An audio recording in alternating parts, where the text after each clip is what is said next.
வணக்கம். அருட்பெருஞ்சோதி அருட்பெருஞ்சோதி தனிப்பெரு கருணை அருட்பெருஞ்சோதி. வறட்டு இருமலுக்கான கசாயம் எப்படி செய்யறதுன்னு பார்க்கலாம். இருமலுக்கு எவ்வளோ மருந்து சாப்பிட்டாலும் கட்டுப்படுத்த முடியாத வறட்டு இருமலுக்கு மிகச் சிறந்த கசாயம் இது.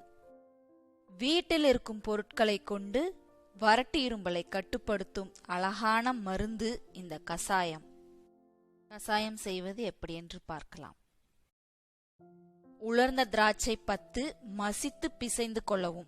திப்பிலி 5, கற்கண்டு சிறியது. இந்த 3 பொருட்களையும் பிசைந்து அப்படியே சாப்பிடலாம், அல்லது தண்ணீரில் போட்டு காய்ச்சி 100 மில்லி கசாயமாக சுருக்கி வடிகட்டி ஒருவேளை மருந்தாக உணவுக்கு அரை மணி நேரம் முன்னதாக குடித்து வர வேண்டும். காலை இரவு 2 வேளையும் சாப்பிடலாம்.